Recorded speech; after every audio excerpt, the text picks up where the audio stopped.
Hey guys, it's Hannah and welcome to the Dyslexic Reader. Today we are going to look at all the books I read in December of 2018. We're going to make this nice and short and sweet because my laptop is about to die and I want to get this filmed quickly this morning. So I read quite well in December. I've got my little stats here. I had 2 3-stars, 6 4-stars and 2 5-star reads. It was 10 books and it was just slightly shy of 3,000 pages, which was better than I thought it was going to be. But then I look back at all the books I've read and some of them seem like I read them months and months ago, and December seemed really long to me. So we're just going to quickly fly through them. The first one was Klaus and it was by Toni Bursaki. I'll put all the cover pictures in for you guys. This was an ebook that I read and it was like kind of like a Santa origin story, but it was so much more than that.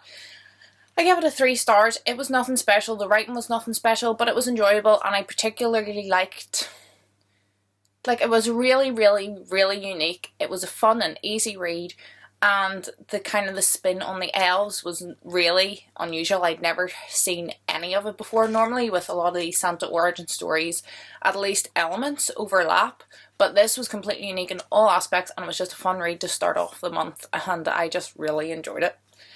The second one was Gregor and the Mark of the Secrets. That was the 4th in the Underland series by Suzanne Collins and it was a 4-star. I really enjoyed this series. It's a middle grade series about the Underland, which is an underground world where there are humans, but they're slightly different to the Overland, us humans.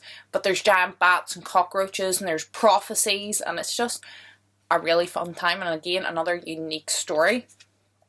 Then I read A Whisper of Horses by Celaya Bethel. I read another book by this author in November and 5 out of 5. It actually made my top 5 books of the year list because I enjoyed it so much. This one was only a 4-star. I didn't enjoy it as much. I don't know if that's because I don't really like horses. It didn't engage me really in the story. But again, the characters were good. The world was really unique and the friendships and stuff were good and it was a good story. It was well written. This one is kind of set in slightly futuristic London, but the whole thing's kind of marred. They call it Landan and like Covent Garden is Covent Gardens. Like it's all like messed up. Like they just mispronounce everything and it's like the river Times instead of Thames and it's all just mixed up like that. Which is quite interesting, but also as a dyslexic it was hard to read because it didn't really flow very well.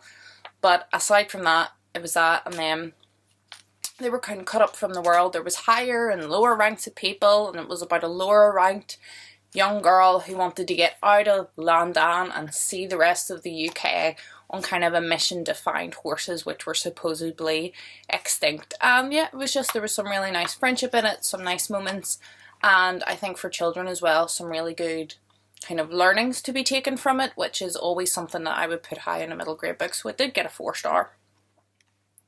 Then I read The Sea Around Us by Rachel Carson.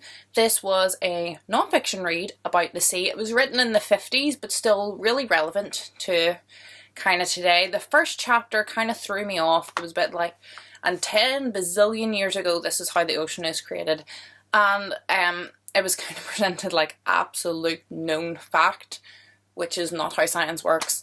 This was recommended by Steve Donahue. I heard about it on his channel and I really enjoy the sea. I'm petrified of water. It's like my one big fear, but I really enjoy being near the ocean, which is an odd one. But I really enjoyed learning about this. There was some, I only gave it a 3 stars because I found parts of it boring and dry, but then there was other parts, just like one sentence that would like really stand out to me, and I still keep like, when I like meet people I'll be like, oh, did you know this about the ocean, and like relaying facts from it.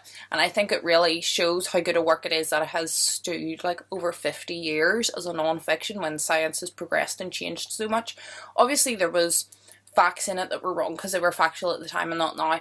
Like the deepest we've ever been in the ocean is so many feet and it was completed by such and such in 1956 or whatever, and obviously we have surpassed that with modern technology, but still the overall ideas were still brilliant.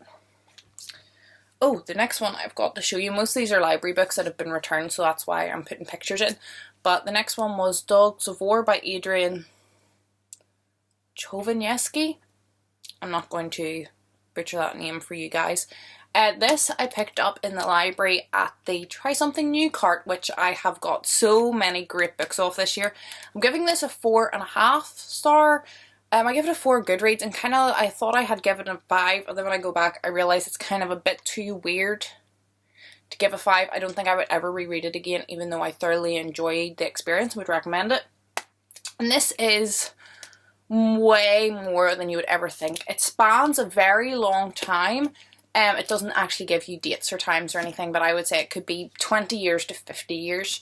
It is about animals who are kind of bioengineered for war, and I don't really want to say any more than that. Things go wrong, and like it spans so long, all the legal arguments and how society progresses, and it is just a really good book. It's very emotional as well. I read this on an airplane and cried at the end. Not crying, but like a little tear got out, which is, for me, it takes a lot to even move me that much. Yeah, it was just great. I love the main character. It was written from the perspective of one of the dogs as well, which was unusual.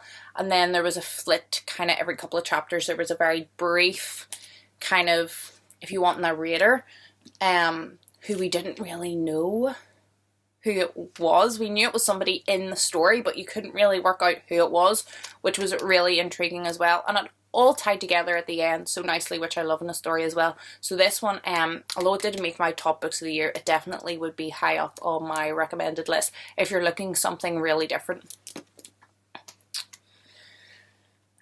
Then we have a reread for me. I have 2 rereads this month. The Last of the Spirits by J.P. Presley. This is like a spin. I'm not going to say retelling because it's not on A Christmas Carol, because it's told from the point of view of 2 orphans who witness A Christmas Carol taking place. So while Scrooge is getting all these things done, they are witnessing it, and then at the end they kind of tie into the story. Read this a couple of years ago. It was great, and I had to go on the hunt for it again for this year because I was still thinking about it.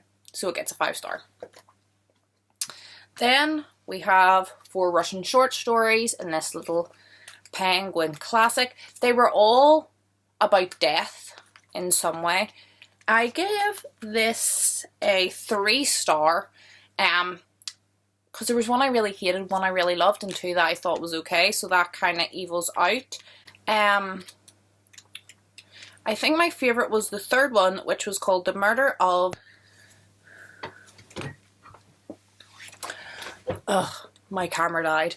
But yeah, my favourite was the 3rd one, The Murder of Vladiovsky by Nina Berlovna. These were all obviously written by different people. They were all exiles from revolutionary Russia, and all the 4 stories represent death, but in like completely different ways. It's not always the death of a person. There's like aspects of a person's life, animals, all different things. It definitely was interesting. I'm enjoying making my way through these little Penguin classics, and yeah, I like Russian literature. It has to be translated well. I felt like this was translated well.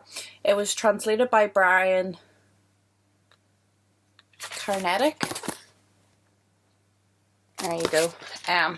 So yeah, I enjoy Russian literature when translated well, and that's what this was. It's just all the stories weren't to my taste, but it was still interesting and a good little like one sitting read.